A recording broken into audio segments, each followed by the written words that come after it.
Hey everyone, thank you for tuning into today's episode of Leading from Afar. I'm Scott Markovitz along with Tevi Hirschhorn. Tevi, once again, how are we doing today? I'm doing well, Scott. How are you? Doing good. I'm very happy to see the numbers coming out of Israel. I think we've passed probably about 75% of the country being vaccinated, at least the first shot. So very hopeful and excited that this may finally be finished one day soon. So very upbeat and excited about that. Today we're going to be doing episode number 3 of our series on mental health. The first episode was our kickoff between Tevi and I, sharing some transparency on our own mental health battles last year. The follow-up episode released today, Monday, February 15th. We dove into how data tools can provide companies better insight into mental health of their team and how changes to mental health can impact the company's bottom line. Today, we're super excited to have Dr. Sonia Jaeger. Dr. Jaeger is a psychologist and psychotherapist, and as an added bonus for us today is a digital nomad. So she has plenty of experience working remotely. Before telehealth was really cool like it is today, Dr. Jaeger launched an online therapy platform and does therapy sessions online, both to allow her own travel around the world, but to help anyone else anywhere in the world. So as usual, Sonia, you want to start off by telling us a little bit more about yourself and more specifics about the practice? Yes, sure. Thanks for having me. So I'm a French-German citizen. I studied psychology in Germany, did my psychotherapy training and CBT here and my PhD, and then, needed a break. So I went on a trip around the world for 10 months, and that was 6.5 years ago. I've been traveling since. I don't really have a home. I have one for tax and residence purposes, obviously, but I don't really spend a lot of time there. Even last year with the pandemic, I've managed to sleep in something like 23 different beds or so, only 4 countries and not as many long flights at all as I usually would have had. I've been traveling for a long time, and I've been working online for over 5 years now. So yeah, the travels came first, and then I found a way to transition my work to an online practice. And to anyone who is in Germany where I'm licensed, heard your introduction, I do not actually provide psychotherapy, but counseling. Who cares? Clients don't really understand the difference. I'm a trained psychotherapist, but in Germany I cannot provide psychotherapy online. Licensing are different in different parts of the world. As you probably know, the world isn't as ready as we and some of our clients might be for new ways of working. Very cool. So as a digital nomad, can you tell us a bit about how your travels have impacted your work as well as your mental health? Sure. My work, I don't know, because I've been doing this for a long time now, so I am very much focused on setting up my workspace and organizing my work around my travels. One of the things I do, for example, is that I try to not switch side of the world, like big amount of time zone differences more than every 6 months or so. So one of the great things about being a digital nomad is that I can stay longer if I want to, but I'm actually one of those people who really travels very fast. I rarely stay more than a month or two in a country at a time. I try to alternate between new countries and going back to places that I already know or catching up with friends. Once you do that for a while, you have obviously friends and family all over the place. There's a lot of reason to travel, to attend weddings, to go to conferences, to do those kind of things. So their work and travel mix. If I attend a conference somewhere in the world, I will try to stay a month around that conference to actually enjoy staying there and discovering the place. In regards to the mental health aspect, I would say I'm one of those people who definitely thrives on change. I do enjoy it, and it's really good for my mental health, but like most people, the loneliness aspect and the stress of, I recently noticed that after having a bit of less travel time during the pandemic, I started traveling a bit more recently. The whole travel planning aspect, when you have to find a new Airbnb every week or two, that's just so much work. Figuring out how to travel and how to do it in a pandemic is even more stressful than at other times, because you never know whether the flight's actually going to leave and what rules might change and all of that. So that's definitely something I've experienced as well. It's more about like the uncertainty and not knowing how to deal with the logistics. Definitely during the pandemic more than at other times. The not knowing whether you can actually go, what test you will need and where you can get that, and quarantining and how does that work. And it's not been exactly the nicest time for travelers, for sure. Hasn't been the nicest time for much of anything. Yeah, that's true. It's been a good time for working from home, no? That it has been, which is fantastic for us evangelists who... I would disagree. It's not been. I've been working from home for 8 years, but I've got 5 kids at home now. I'm hoping 4 of them can go back to school tomorrow, but it's been like 6 weeks or something where we've all just been home. Yeah, I would agree that it's not been good on an individual level, but I think just with telehealth, it's been really good in terms of a more bigger picture level, because obviously a lot more people now understand what this is and how it works and how hard it can be. It's the same for therapists. So many therapists had to switch to online sessions. So many people who didn't want to do that or very skeptical and never really thought. We were such exotic people before. We were like, how can you do this? How can you build a rapport with a client online? How can you help someone through a crisis on a video call? How is this supposed to work? And suddenly they're all discovering that it might not be the same, but might actually be pretty good. So that's definitely been really interesting. Interesting. So something that Tevi and I spoke about on previous episodes. Historically, mental health has had a bit of a stigma. People haven't really been as comfortable opening up about their own mental health and about speaking with a therapist. I personally believe COVID has blown that idea of it off its own pedestal, bringing in mental health to the forefront the last year. Everyone has been having their own challenges in some way over the last year. Sonia, from your experience, for our listeners who may be now at the point looking to take their first step of improving their own mental health, whether it's speaking to a therapist, whether it's going through some online tool, what would be their first best step?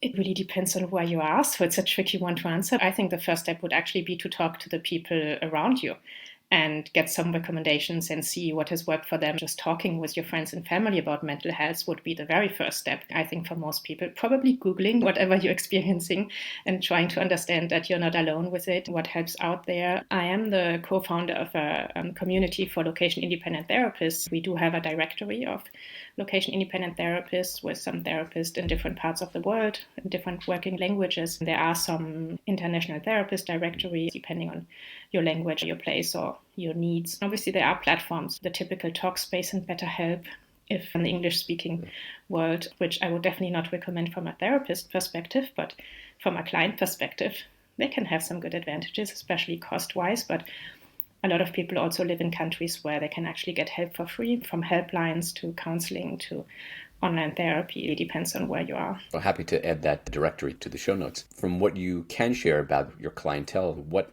is the makeup of those remote-based clients? Are they digital nomads?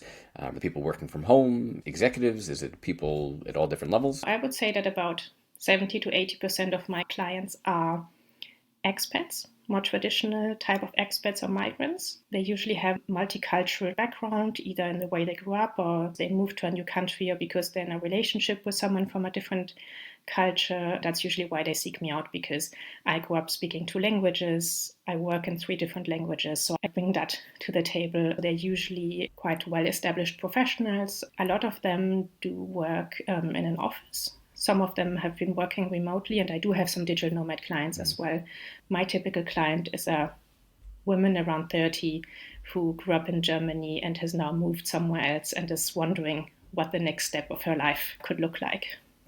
For those remote workers or digital nomads, what has been the biggest challenge over the past year? Over the past year is an interesting question, because the number one thing was loneliness. Yep. I don't think that's exactly the same right now, depending on what your situation is. Like Tevi was saying, if you have 5 kids at home, loneliness is probably not your main concern right now. I could go for an hour of loneliness. Actually, what happened a lot to my clients at the beginning of the pandemic, especially my digital nomad clients, was having to make that decision of staying or going home. If you go home, where is that?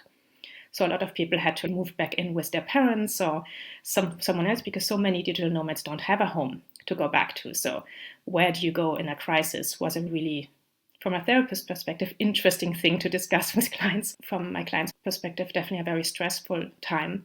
And especially if you are currently somewhere where if I don't take this flight, who knows when the next one will exist, right? If we're on an island somewhere. So that was a huge thing for those who went back home, whatever that is. Living in your parents' basement is not exactly the easiest thing once you're past 25 years old, or probably even earlier than that. That was a huge thing that we are trying to adapt to, being back somewhere. For most digital nomads, work hasn't changed that much, right? Like, we've been working online before. Most of them, many people kept working. Obviously, some people lost their jobs, and that's been really stressful and complicated. The difference between loneliness for those who are alone, staying at home, and those who just can't, can't get anything done because they're trying to work plus family plus all of that. I think there's quite a different experience out there, even though we're all in this together, but it's quite individual actually. How has it been for you? You've been doing this for a while now as well, no?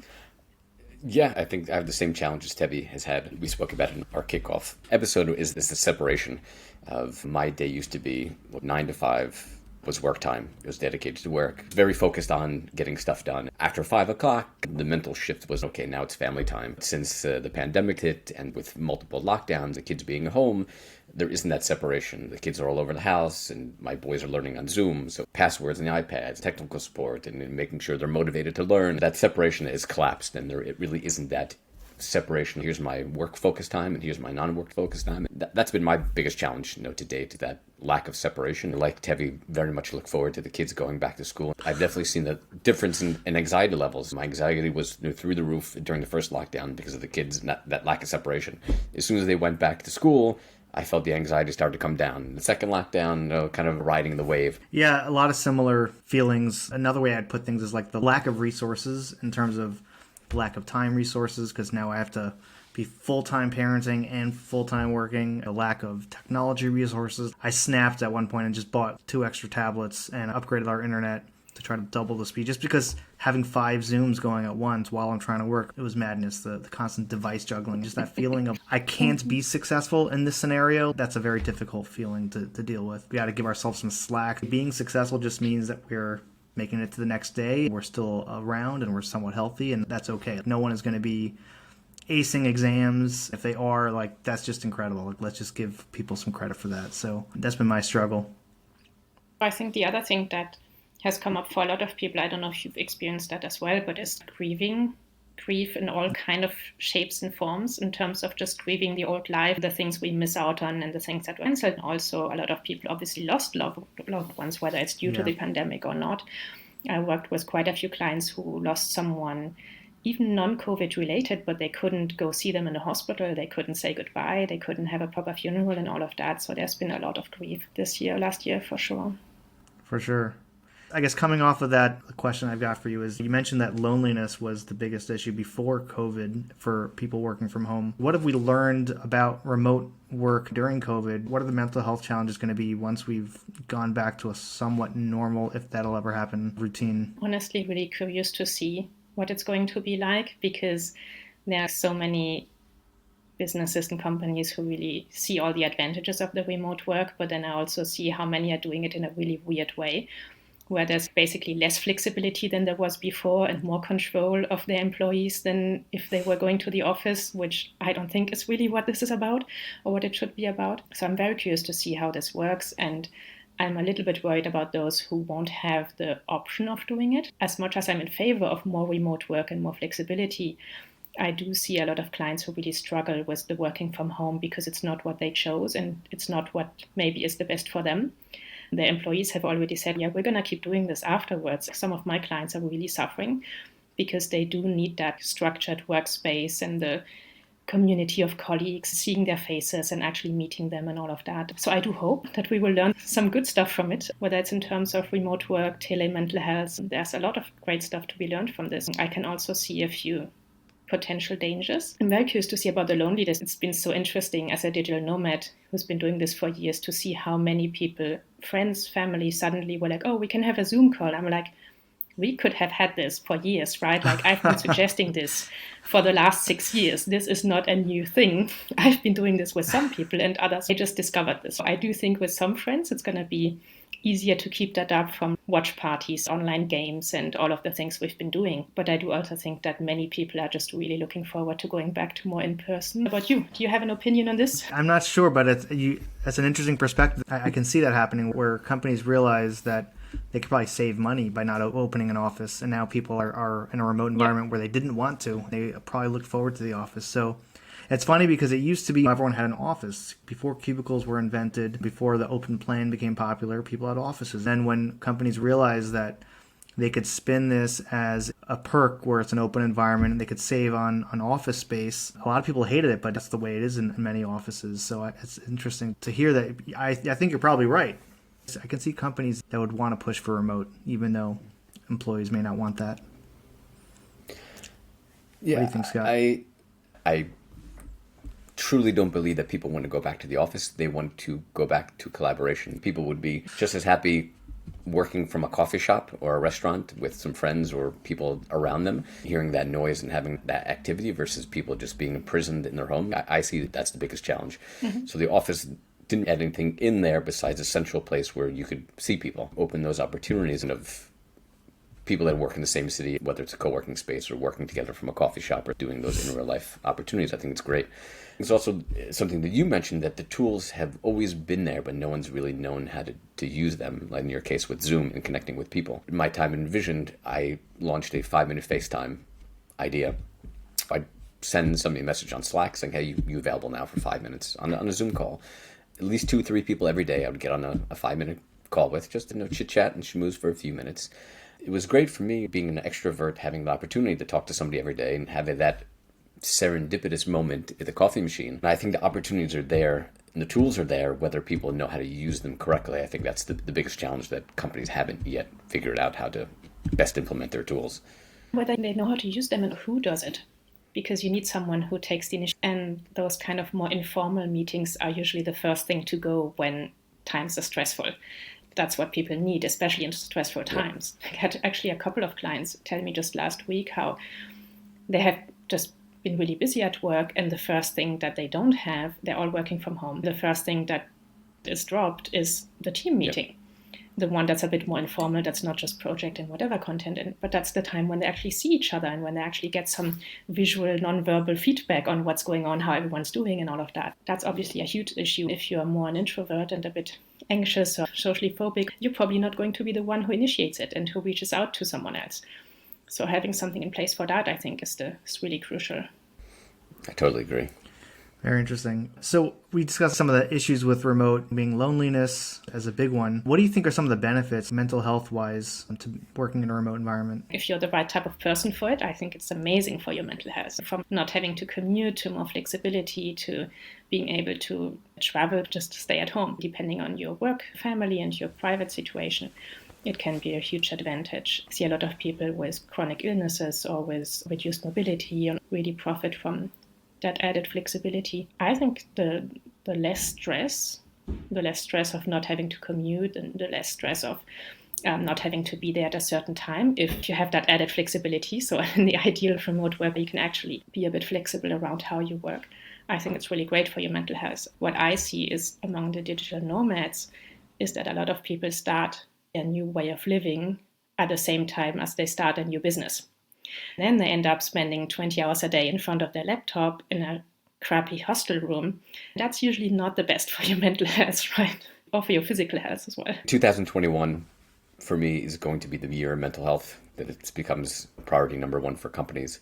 What should companies be thinking about now in terms with their team? What are some things that companies can be doing today to help improve what they're doing for mental health within the team? I think the very first thing is to be aware of how important it is. And not just because it's the new thing to do, and not just because it improves productivity, but also because you actually care about humans, the people working for you and with you. I've been working a lot with businesses in New Zealand where well-being and mental health has been a huge thing on their priority list. The last few years, they even have this well-being budget. It's been really interesting to look at how they do it and what they do. And I've actually been invited to do some workshops there in businesses focused on expat mental health. I think one of the big things is to really understand what it means to make it a priority and to raise awareness, to give your employees the help they might need. Obviously, that's a tricky one to understand what people need, but giving them different options. Someone might just need some information, some awareness raising, some psychoeducation, and some people might need one-on-one counseling. I know businesses who offer a number of sessions. If you do that, then make sure that it's actually not in-house, because people are not going to reach out to someone who's going to be in the next team meeting or business meeting. One of the things I've seen is that sometimes there is this idea that, yes, we understand mental health is important, so we're going to give everyone the same kind of help. That's usually not what people need. It's more about asking them what they actually need, listening to them and trying to find the best fit. I don't know, have you seen some good examples in your environment, in your work recently? I can't really say. I gotta think about it a little bit. Have you seen some bad examples, maybe? I think it's really trying from a leadership perspective to set the stage to build a culture of transparency and openness. In a previous call, we've referenced a couple of startup founders who were very vocal about their own mental health on Twitter and other social media. Setting that stage is saying, okay, everyone has it, I'm sharing mine. And when the person up front is sharing first, it hopefully creates that environment of comfort. Okay, the CEO and the captain of the ship is being open about their own mental health challenges and battles that they've had. It gives me more confidence to be open myself. I've spoken to teams about being very open and trying to build that culture themselves. I think that's a really great way to go, right? That kind of fostering that sense of openness and of transparency also. It goes hand in hand with the idea that having a mental health issue is not going to mean everything's going to have to be different or everything's going to be a huge problem. Like, I think there's this kind of anxiety in leadership that if we open up or if we even allow this conversation to happen, then, I don't know, the world will end in some way. There's going to be a huge problem. But the reality is that everyone has mental health issues. If you look at the stats and numbers, it's just pretty much everyone. If you don't have them yet, then it's your partner, your brother, your parents, or someone really close to you. So you're affected by it anyway. Understanding that it doesn't mean that you will lose your job or that you will lose your employee or they won't be able to attend work tomorrow just because you've opened the conversation. I think that's an important thing to understand. Maybe another word I would use instead of like transparency is acceptance. You're working with actual people, and mental health is a spectrum. Someone who maybe is prone to depression might be totally fine under many other circumstances, but dealing with COVID or other, health issues could trigger an episode of something that just has to be dealt with. And it's okay to broach the topic. I agree with Scott that it should start with leadership broaching that topic.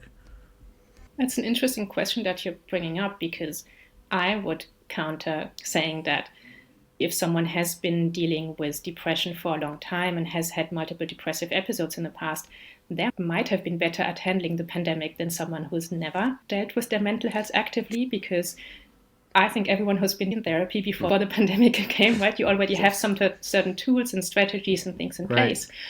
But those who've never really confronted their mental health before or have been aware, it's those that I see more now in counseling and in my private practice. Basically, the pandemic has brought up stuff that was just below the surface before. They're usually the ones who have a much harder time reacting to this. This is the kind of first time that they're living through a crisis. Yeah. So what can company leaders do to create and foster that environment of openness? Again, we use the transparency to be vocal when people are running into issues. Don't wait until people run into issues or until you notice them, but expect that this is a thing for everyone. So make this very clear from the beginning. Create that space for it, right? Find a way that works for your team and your business to create a space for discussion, conversation, and openness around those topics. I used to work in a hospital where people could take a day off for mental health reasons without having to explain it. Just find small things like that. Make it easier for people to talk about it and to acknowledge the fact that they're doing this. Give them time to go see their therapist. Like, that's a doctor's appointment. That's an important thing to do. Usually that's going to be during business hours for most people. The same for physical health, right? Make that space for the yoga class or exercise or whatever else it is that people are doing. Very good advice. Do you have a template or advice to leaders on how they can have a one-on-one or discuss issues? You're saying that they should bring it up before their issues, but what's the right way to do that? If you really start early on, making this known that it's okay to do this or that there's a space for that, that starts when you hire someone. How do you hire them? What's the onboarding process? How do you explain more than just the tech stuff? Do you actually have a conversation with them? Do you explain to them what the values are of your business, what spaces there are for different things? And then when you notice something, just ask them. Like, so many people talk to me and tell me, I noticed my colleague, they seem like something is off with them, but I don't know what, and I don't know if I should approach it or not, if I should ask them and what's going to happen. There's a huge anxiety around basically making it worse by asking the question, which is just not what's going to happen. Sure, you might have to handle someone crying and breaking down if it's really a bad situation, but it's not something they haven't been doing every night for the last few nights, probably in bed anyway. So you're not going to make someone aware of their mental health issues by asking a question. You're not going to provoke any new mental health issue by asking a question. You don't think it's crossing any workplace etiquette or maybe embarrassing a colleague to discuss that? You don't have to do it in front of everyone else. You can ask the question in a nice way, right? Like, I've noticed something seems off, or you've seen distracted lately. How are things going? Just knowing what's their situation, especially in the pandemic. What's the home situation of the people you're working with? Are they struggling? Are they trying to balance 5 kids at home and a partner who's also working? Just check in with them and try to see if there's anything you can do to help. Maybe there isn't, but just asking the question is already going to be helpful. Maybe in a remote environment, it's harder to see that about your colleagues. So what would you recommend in terms of manager, employee check-ins or colleague check-ins? How would people make sure that they can spot those issues or help out a colleague? I'm actually not so sure if it's that hard to spot. If we are a little bit aware and attentive, I think we do spot changes. I think we're just so focused on getting things done and on whatever the work is that we feel like we don't have time to pause to actually take it in. So work less and have more conversations, I think, is the answer, especially in remote teams. One of the big things I've noticed recently is that more and more teams are not doing video calls. I do think that seeing someone's face or even just hearing their voice is really important for that. Turn on the camera, see their faces, and notice where they are and what they look like. You will probably notice if they look really tired, and you will notice it a bit earlier than when you notice the mistakes they're making. Right.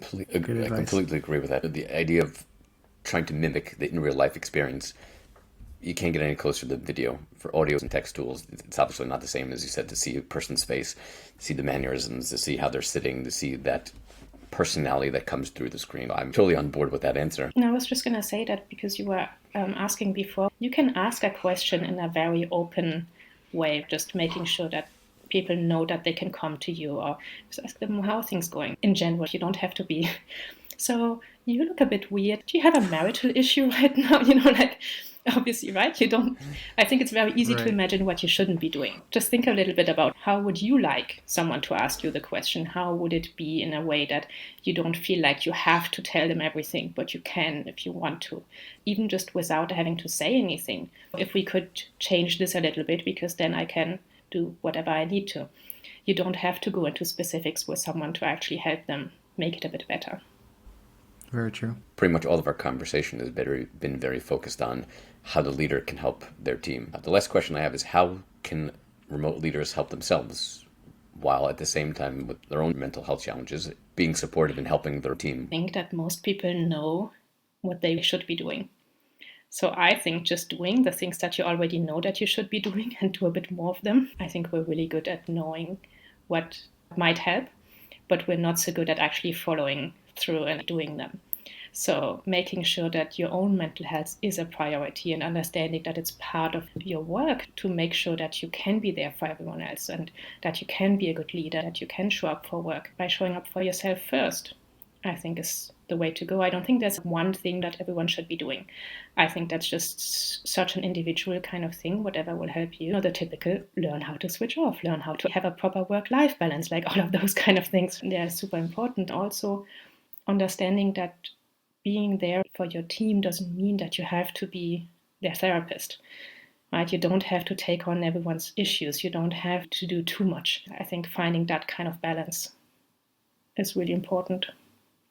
Do you have any other things that you recommend? You've been doing this for a while, much longer than I have. So how do you do it?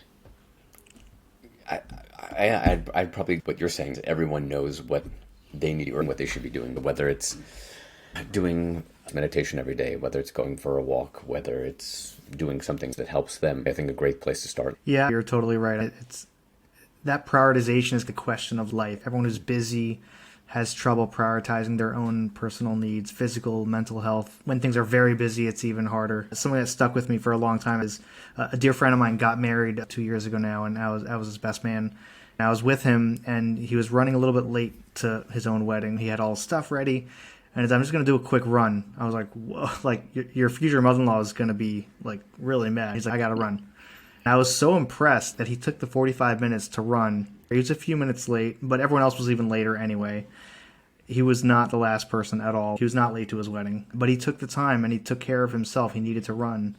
I guess that let out some energy and anxiety and it helped him relax. And that's something that I think back to a lot, and especially now in a time of global crisis, you've got to prioritize your own mental health so that you can help other people.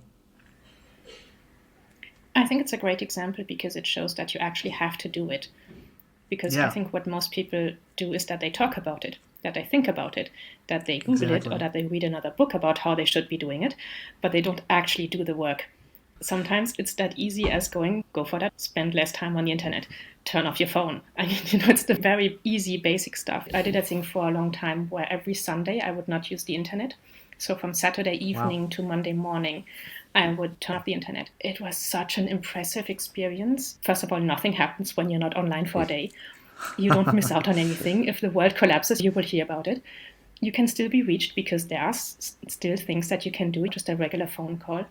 I started having these moments during the week where I would think, oh, I'm going to do this on Sunday because on Sunday I have time.